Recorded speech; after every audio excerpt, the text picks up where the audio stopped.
করতেছো? হ্যাঁ, তুমি অসুস্থ, তুমি এক বছর ডিম তুলতে, তোমার কালকে মাত্র হসপিটালতে নিয়ে এসেছি, এখন তুমি কাজ করতেছো, এটা কি ঠিক? জানছে আমার একটু কাম করতে দেন, হাসপাতালেও বসে বসে থাকছি, এখন বাসায় বসে বসে থাকি, আমি বোরিং হয়ে বসে একদম ভালো বোরিং হয়ে পড়ছো, তুমি যাও, তোমার কোনো কাজ করতে হবে না, তুমি যাও গে শুয়ে থাকো, আমার তুমি একটু তো আবারও সুস্থ কনফিডেন্স হইবা।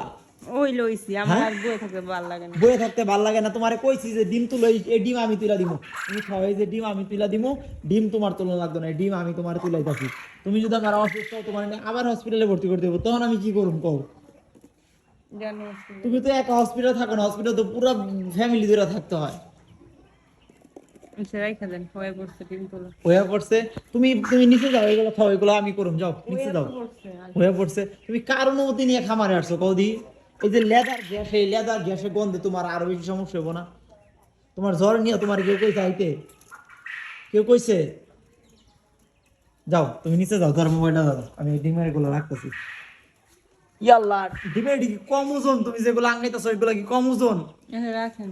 2 দিন হয়েছে না হসপিটাল থেকে আইছো, এমনই তুমি এই ডিম তুলতে বছর কাম করতেছো, এত কাম করতে হবে তোমার? হ্যাঁ, এত কাম ক্লিয়ার করতে হবে তোমার? আচ্ছা জায়গা নিচে জায়গা। লাইট বন্ধ করো, কথা বুঝো না, কিছু বুঝো না, যাও নিচে যাও। গামের টার পাইছেন না? না না, পাইনি, যাও। আমার কথা ছাড়া আমি যেদিন বন্ধ না কমে বন্ধ কোনো কাজই করবা না, এত কামের দরকার নাই, কাম একটু কম ভালো, ঠিক আছে? কলটা বন্ধ করো।